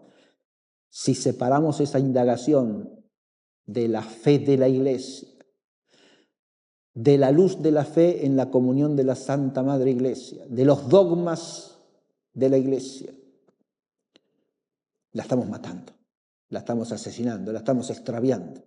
Y la estamos supeditando ¿a qué? A cualquier vano viento de doctrina, para usar la expresión de San Pablo, o cualquier pensamiento humano de moda que cumple ahí, usurpa la función del dogma de la fe. No hace esto el gran Ignacio de la Poterie, un sólido exégeta católico que se inscribe en la tradición de los grandes exégetas que ha habido en la Iglesia a lo largo de los siglos. Y voy a terminar haciendo alusión a algo que todavía no apareció en esta reflexión, pero que está implícito desde el comienzo. Cuando hablamos de la Iglesia como madre, surge espontáneamente el vínculo entre la Iglesia que es madre y la Madre del Señor. Y la maternidad de la Santa Madre Iglesia ha estado siempre ligada en la piedad católica a lo largo de los siglos a la maternidad de María. Y eso ya desde la Sagrada Escritura. En este libro que tengo aquí, que se llama María en el misterio de la alianza, el padre Ignacio de la Poterie desarrolla ampliamente este tema que acabo de nombrar. El vínculo entre María, la Madre del Señor, y la Iglesia como madre. Entre la maternidad de María y el misterio de la Iglesia que es madre. Esto lo desarrolla fundamentalmente en la parte tercera del libro que se titula Madre del Pueblo de Dios Mesiánico. El capítulo 6 está dedicado a la maternidad espiritual de María y es una exégesis de Juan 19, 25, 27, es decir, de los versículos en que Juan describe la presencia de María y del discípulo amado al pie de la cruz y las palabras del Señor dirigidas a ambos, ¿no? Mujer, he ahí a tu hijo, y luego dice al discípulo, he ahí a tu madre. Y desde aquella hora el discípulo la acogió como algo propio.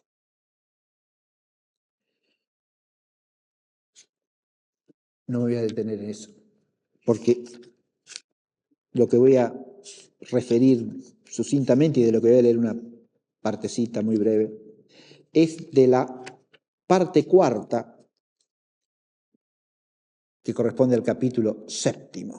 La parte cuarta se llama Arquetipo de la Iglesia, Madre y Esposa. Eso se refiere a María. Arquetipo de la Iglesia, Madre y Esposa. Y lo que desarrolla aquí en el capítulo 7, que es el capítulo 7 coincide con toda la parte cuarta, no tiene más que un capítulo esta parte. El capítulo se titula La mujer coronada de estrellas y es una exégesis de Apocalipsis 12, versículos 1 a 18. ¿Sí? Apocalipsis 12, versículos 1 a 18. Y todo este pasaje, por supuesto, está centrado en la imagen de la mujer vestida de sol, con la luna bajo sus pies y coronada por 2 estrellas. Esta mujer, voy a releer el texto para refrescarlo, ¿no? En parte, no todo. Pero dice, apareció en el cielo una señal grande, una mujer envuelta en el sol, con la luna debajo de sus pies y sobre la cabeza una corona de 2 estrellas, y estando encinta gritaba con los dolores de parto y las ansias de parir. Apareció en el cielo otra señal, y vi un gran dragón de color de fuego que tenía 7 cabezas y 10 cuernos, y sobre las cabezas 7 coronas. Con su cola arrastró la tercera parte de los astros del cielo y los arrojó a la tierra. Se paró el dragón delante de la mujer que estaba a punto de parir para tragarse a su hijo en cuanto lo pariese. Parió un varón que ha de apacentar a todas las naciones con vara de hierro, pero el hijo fue arrebatado a Dios y a su trono. La mujer huyó al desierto, donde tenía un lugar preparado por Dios para que allí la alimentasen durante 1200 días. Después habla de la batalla en el cielo, etc. Bien.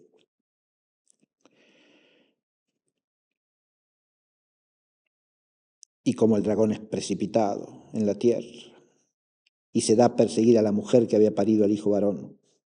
Y cómo se le dan a la mujer 2 alas de águila grande para que volase al desierto, a su lugar donde es alimentada por 1 tiempo y 2 tiempos y medio tiempo, lejos de la vista de la serpiente. La serpiente arrojó de su boca detrás de la mujer como un río de agua para hacer que el río la arrastrase, pero la tierra vino en su ayuda, en ayuda de la mujer, y abrió la tierra su boca y se tragó el río que el dragón había arrojado de su boca. Se enfureció el dragón contra la mujer y se fue a hacer la guerra contra el resto de su descendencia, contra los que guardan los preceptos de Dios y tienen el testimonio de Jesús. Se apostó sobre la playa del mar. Bien, este sublime texto del libro del Apocalipsis tiene como centro la figura de esta mujer que es madre. Es madre del Mesías, que está nombrado aquí con las palabras del libro de Isaías, ¿no? Es un varón, dio a luz un varón que ha de apacentar a todas las naciones con vara de hierro. Pero además es madre de todos los que guardan los preceptos de Dios y tienen el testimonio de Jesús. Es decir, es madre de todos los cristianos. ¿Quién es esta mujer? El texto de Ignacio de la Poterie nos expone las 2 sentencias fundamentales que ya desde la tradición patrística interpretan este texto.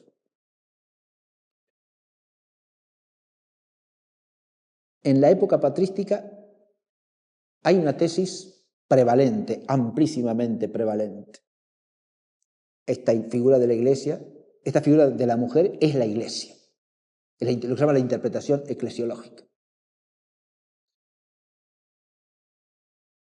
Uno se pregunta, ¿cómo va a ser la Iglesia si la Iglesia da luz a Cristo? Juan de Torquemada nos lo explica esto ya en el siglo XV, y muy bien. Siguiendo a todos los teólogos anteriores, advirtamos que Juan de Torquemada es un miembro de la Orden de Predicadores, así que es un teólogo muy bien impuesto en Santo Tomás de Aquino, en San Alberto Magno, que son sus maestros de orden, ¿no? Es un fraile dominico. Conoce la gran teología escolástica admirablemente, pero además conoce mucho a los santos padres de la Iglesia, a los que cita constantemente. Y tiene una erudición bíblica notable también. Es un gran teólogo, Juan de Torquemada. Y en el capítulo que es el 40 de la primera parte, explica cómo podemos decir que la Iglesia, que es madre de todos los cristianos, es también madre de Cristo. ¿Cómo es eso? La explicación que hace Juan de Torquemada se basa en palabras del Señor. Un pasaje en los sinópticos en el cual el Señor está hablando con los discípulos y vienen a decirle: tu madre y tus hermanos están afuera y quieren verte. Y Jesús contesta, en definitiva, quien cumple la palabra de Dios, quien hace la voluntad del Padre, ese es mi hermano y mi hermana y mi madre. Y mi madre. Entonces, si la Iglesia está hecha por aquellos que viven, como dice aquí, ¿no? Los que guardan los preceptos de Dios y tienen el testimonio de Jesús, la Iglesia es también madre de Cristo porque engendra a Cristo, dice Torquemada, en los hombres. Y por eso se puede llamar madre de Cristo. Pero siguiendo la exégesis de Ignacio de la Poterie, hay otro aspecto en el que podemos entender la maternidad de la Iglesia con respecto a Jesucristo y que enlaza directamente con la maternidad de María. Porque la Iglesia está preparada por el pueblo de Dios del Antiguo Testamento, que es su raíz. Y como dice San Pablo, el Señor, según la carne, es del linaje de Israel, claro, del linaje de David. Por María, ¿verdad? De quien recibe carne humana. Por lo tanto, a través de María como hija de Sión y arquetipo de la Iglesia, como dice aquí de la Poterie, también podemos decir que Cristo es hijo de la iglesia anticipada en el pueblo de Dios del Antiguo Testamento, claro, que es figura de la iglesia de la alianza nueva y eterna. Pero como María, en su carácter de redimida de modo singularísimo, ya desde su concepción inmaculada para que sea la madre del Verbo encarnado, se realiza ya el misterio de la nueva y eterna alianza, y María es parte de la iglesia. Advirtamos que en la persona de María convergen el Antiguo y el Nuevo Testamento. Es la hija de Sión definitiva. Hija de Sión es un modo de hablar en el Antiguo Testamento del pueblo de Israel. Una manera misteriosa, ciertamente, porque apunta al misterio de la mujer de la cual nacerá aquel que aplastará la cabeza de la serpiente, el dragón la serpiente antigua.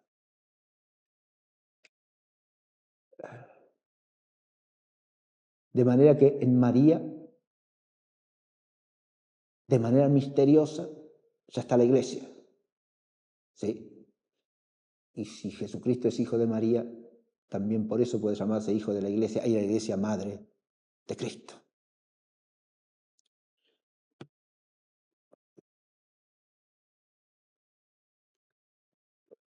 Dije que en la exégesis patrística prevalece la interpretación de esta figura como madre iglesia. Esta madre es la iglesia. Eso perfectamente se entiende cuando es madre de todos esos que siguen el testimonio de Jesús, que tienen en sí el testimonio de Jesús, que cumplen con la voluntad del Padre. Bien. Pero ¿cómo se entiende si esta mujer es la que da luz al Mesías? Eso parece apuntar más bien a una maternidad personal que no es ya la de la iglesia, sino la de María. Y de ahí viene la otra interpretación, la interpretación llamada mariológica, no eclesiológica, sino mariológica. Esta figura enigmática, misteriosa del Apocalipsis es María, esta mujer. Bien.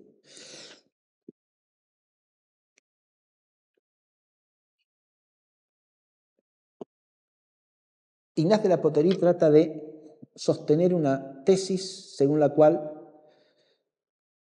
el sentido propio de este texto no es ni exclusivamente eclesiológico ni exclusivamente mariano, sino las dos cosas.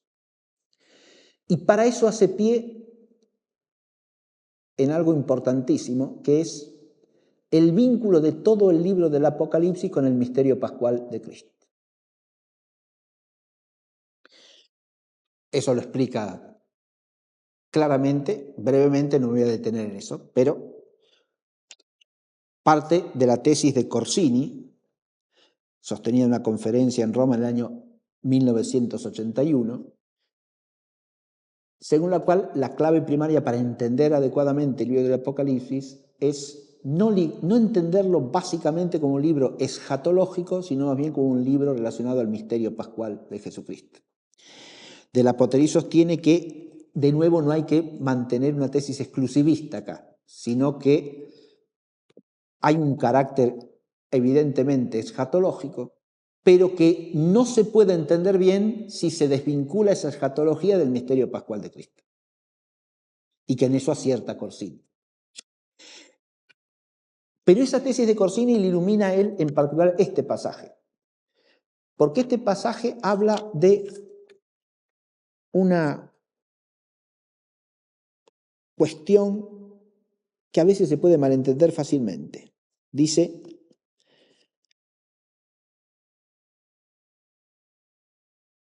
que la mujer parió un varón que ha de apacentar a todas las naciones con vara de hierro, pero el hijo fue arrebatado a Dios y a su trono. De la Poterie sostiene que ese parto no ha de entenderse del nacimiento de Jesucristo en Belén, del que nos hablan Mateo y Lucas. Ese parto ha de entenderse de la resurrección de Jesucristo.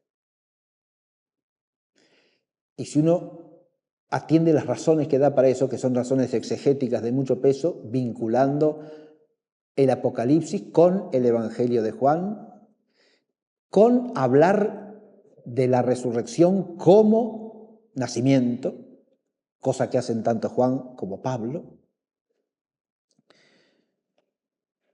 e incluso de la vida cristiana como nacimiento. Recordemos la conversación de Jesús con Nicodemo en el Evangelio de Juan, ¿está claro? Asociada al bautismo. El bautismo que no es más que comunicación de la vida que surge de Cristo resucitado. De modo que el nacimiento ahí no es el nacimiento del Verbo encarnado en Belén, sino el nacimiento pascual, el nacimiento que es la resurrección del Señor, de donde ha de nacer la iglesia. Es el misterio pascual, la centralidad del misterio pascual en el Apocalipsis se ve reflejada en este pasaje también. Esto es lo que sostiene de la potería. Y con mucha sensatez, me parece a mí, obviamente estamos en un terreno de opinión exegética, ¿no?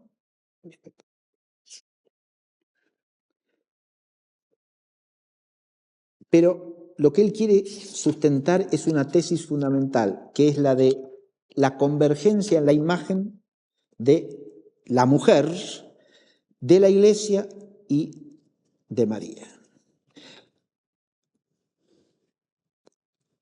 El que ha de entenderse de la Iglesia lo justifica fundamentalmente con textos de los libros proféticos y del Cantar de los Cantares. Es asombroso ver cómo las expresiones que usa el texto del Apocalipsis son reflejo de, leo para que se advierta, capítulo 60 de Isaías: levántate y resplandece, pues ha llegado tu luz, y la gloria de Yahvé alborea sobre ti, le dice el profeta a Sión, a Jerusalén, es decir, al pueblo de Israel. Ya no será el sol tu lumbrera día, ni te alumbrará el resplandor de la luna, sino que Yahvé será tu eterna lumbrera y tu Dios será tu esplendor. Tu sol no se pondrá jamás ni menguará tu luna, porque será Yahvé tu eterna luz. Acabáronse los días de luto, tu pueblo será un pueblo de justos, poseerá la tierra para siempre, renuevos de plantío de Yahvé, obra de mis manos para resplandecer. Y en el Cantar de los Cantares, el coro, dirigiéndose al esposo, hablando de la esposa, dice: ¿quién es esta que se levanta como la aurora, hermosa cual la luna, resplandeciente como el sol, terrible como escuadrones ordenados? Esa es la esposa del esposo. El pueblo de Dios, que es la esposa de Yahvé.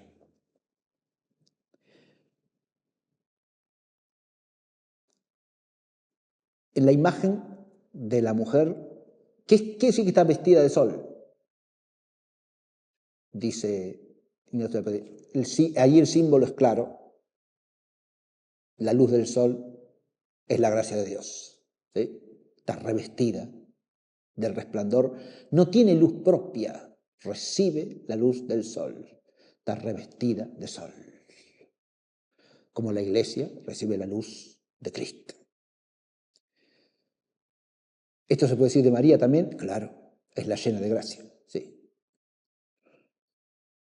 Dentro de la iglesia, vestida de sol.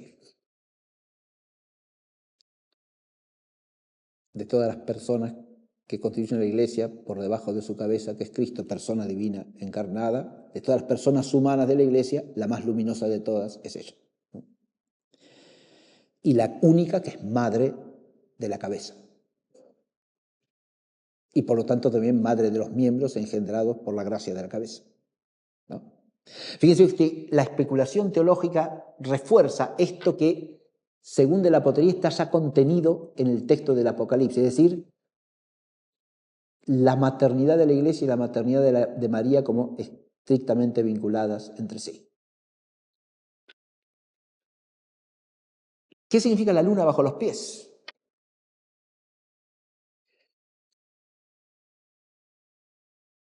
Según la más común exégesis patrística que de la potería recoge, ahí el rasgo propio de la luna es el de pasar por fases distintas, es decir, el de la mutabilidad. Y por tanto, así como el sol es signo de la divinidad, la luna es signo de la mutabilidad de las cosas terrenas. Y el hecho de que la luna esté bajo sus pies, ahí hay que subrayar la expresión bíblica, ¿no? ¿Qué es que algo esté bajo los pies de alguien? Que está bajo su dominio, está sometida, ¿sí? ¿Por qué la luna está bajo sus pies? Porque esa mujer está por encima de todo lo temporal y lo domina. Ahí tenemos, claro, la iglesia de nuevo, claro que sí, la Santa Madre Iglesia. ¿Se ve? Se podría aplicar a María también, claro, que en su santidad purísima está por encima de todo cambio temporal, de toda mutación, por su fidelidad perfecta. Recordemos esa idea de la fidelidad íntegra y perfecta de María a la respuesta a la fidelidad de Dios de la que hemos hablado en el curso sobre los dogmas marianos, ¿no? Según la tesis del padre Ruta sobre María Virgo Fidelis.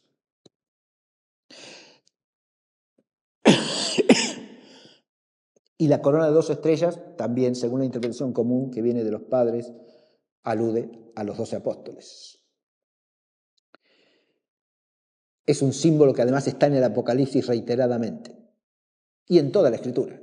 12 son los tribus de Israel, 12 son los apóstoles, y el número de los 144.000 redimidos del libro del Apocalipsis no es otra cosa que 12 por 12 por 1000, o sea, la plenitud del 12, el 12 llevado a su totalidad completa y última. Bien. Un número simbólico, ciertamente. Pero, ahora sí, voy a leer un fragmentito nomás y ya termino.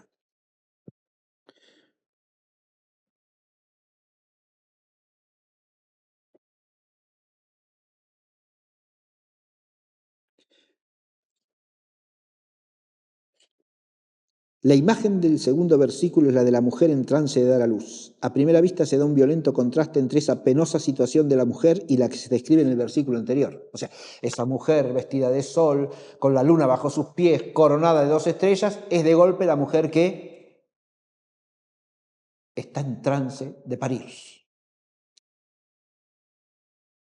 Y se duele con los dolores del parto. Está bien lo que dice aquí. La imagen es literariamente de un contraste impresionante, ¿no? Si uno lo piensa en relación con el misterio de la Santa Madre Iglesia, de nuevo es sumamente profundo esto, ¿no? Claro, la Santa Madre Iglesia tiene las 2 dimensiones. La imagen del segundo versículo es de la mujer en trance de luz. A primera vista se da un violento contraste entre esta penosa situación de la mujer y la que se describe en el versículo anterior, que nos la presenta en actitud triunfante. La luna debajo de sus pies, 2 estrellas alrededor de su cabeza y toda resplandeciente en la luz del sol. Ahora aparece en la situación de la mujer que está encinta y que grita con los dolores del parto. Es esta una imagen clásica de la tradición apocalíptica. Los dolores de una mujer encinta han sido siempre un símbolo de los dolores escatológicos de la hija de Sión en cuanto madre. El Antiguo Testamento nos ofrece algunos ejemplos. Y a raíz del descubrimiento de los manuscritos de Qumran, disponemos también de un himno célebre, una especie de salmo, que como Juan 16:21 describe a una mujer a punto de dar a luz y que en medio de los dolores del parto alumbra al nuevo pueblo mesiánico. Pero ciñámonos de los textos del Antiguo Testamento y los transcribimos. Miqueas 4:10 y después Isaías 66:6 al 10.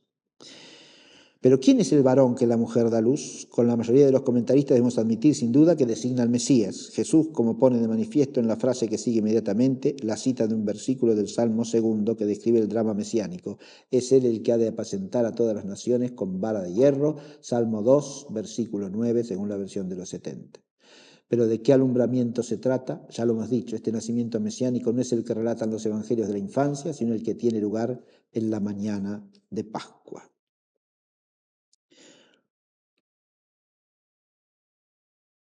Y termina este pasaje diciendo lo siguiente. Y así es como ha interpretado el texto las más de las veces Betrali, por ejemplo, que escribe en un artículo reciente. El autor del Apocalipsis nos describe a la madre Sión, de la que nace el Mesías en los acontecimientos pascuales.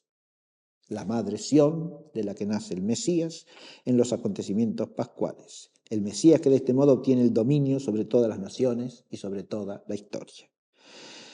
Sin embargo, esta explicación no es enteramente satisfactoria porque nos sitúa ante una extraña paradoja. Si la mujer que da luz es la mujer Sión, el pueblo mesiánico, y si su hijo es Cristo, el Mesías, ¿no resulta extraño proponer así una interpretación colectiva para la madre y una interpretación individual para su hijo? No olvidemos que en los textos proféticos sobre la mujer Sión que da luz, su hijo no designa al Mesías, sino al pueblo mesiánico. Es una dificultad que Feuillet no ha percibido al parecer. Bien, ahí sigue. Y por eso él sostiene que no es del todo completa la interpretación meramente eclesiológica, sino que hay que unirla con la explicación mariológica. Bien.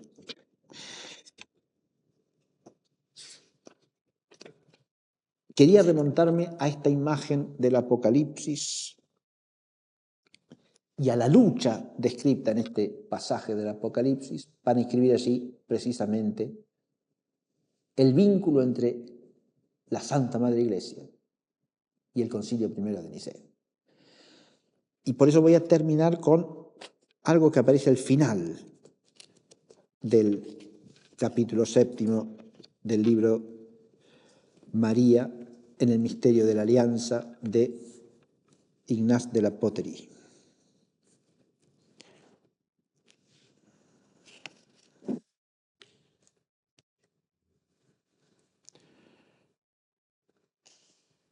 Un importante logro de la exégesis reciente es haber puesto de manifiesto que el misterio de María constituye, en cierto modo, la síntesis de toda la revelación anterior acerca del pueblo de Dios, de todo lo que Dios, mediante su acción salvífica, quiere realizar para su pueblo. En María alcanzan su cumplimiento todos los aspectos importantes de las promesas hechas en el Antiguo Testamento a la hija de Sión, y en su persona concreta se anticipa lo que será realidad para el nuevo pueblo de Dios, la Iglesia. La historia de la revelación a propósito del tema de la mujer Sión, que se concreta en la persona de María y se prolonga en la Iglesia, constituye un bastión doctrinal, un inquebrantable conjunto estructurado para la comprensión de la historia de la salvación desde los orígenes hasta la escatología. Acá está poniendo lo que sería el eje teológico bíblico al que está ligado todo este capítulo.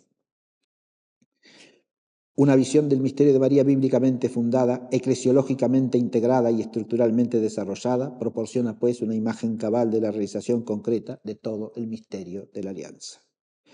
Eso ha de aplicarse también al tema de la victoria de la mujer sobre el dragón. Desde este punto de vista resulta perfectamente comprensible que en la liturgia de las festividades marianas se encontrara de modo habitual esta admirable antífona. Alégrate, Virgen María, porque tú sola venciste a todas las herejías en el mundo entero. No quiere decir esto, evidentemente, que María haya contribuido en vida a combatir en lo más mínimo las herejías, sino que una sana doctrina mariológica, es decir, la entera resonancia de los dogmas sobre la Virgen, vistos e integrados en el misterio de la salvación y fundados en la Escritura, asegura la solidez de la fe y fortalece en la lucha contra todas las desviaciones doctrinales. En este sentido, María es verdaderamente terrible, como escuadrones ordenados. Con una fe inquebrantable en todo lo que en María se nos ha revelado, la Iglesia está segura de la victoria final sobre las fuerzas del mal. Podemos incluso pensar que María se haya personalmente comprometida en la lucha escatológica contra el mal. Esta expresión de la Iglesia primitiva en los dos sentidos indicados es en nuestros días de una candente actualidad. Y en nota pone, María triunfa sobre todas las herejías. Declaración del cardenal Joseph Ratzinger en su entrevista con el periodista Vittorio Messori. Resumimos lo esencial. Reconocer a María el puesto que el dogma y la tradición le asignan significa hallarse verdaderamente en el centro de la cristología de la Iglesia antigua. Los dos primeros dogmas marianos, la virginidad perpetua y la maternidad divina, y también los dos últimos, la concepción sin mancha de pecado original y la asunción en cuerpo y alma a los cielos, salvaguardan la confesión cristiana de la encarnación del Hijo de Dios y de la unidad del hombre Dios en Jesucristo. Por eso María es Madre de Dios.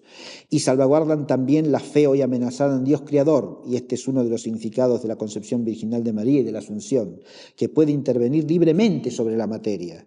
Además, estos dogmas se refieren también a los fines últimos, a la resurrección de la carne, a la terminación de la materia y del mundo material. Hoy se pretende más bien esquivar estos dogmas, lo cual traiciona una duda profunda sobre el poder de Dios. históricamente el concilio que sigue al primero de Constantinopla es el concilio de Éfeso, que define precisamente la maternidad divina de María, lo cual confirma esto que acabamos de leer, es decir, cómo el misterio de María está indisolublemente ligado al misterio de la Trinidad y al misterio de Jesucristo, Logos, encarnado y redentor. Pero el misterio de María también está ligado esencialmente al misterio de la Santa Madre Iglesia. Con eso es que quería terminar esta reflexión y también este curso. Y encomendando a la Santísima Virgen María que nos defienda contra todas las herejías y que, como Madre de Cristo, que es cabeza de la Iglesia,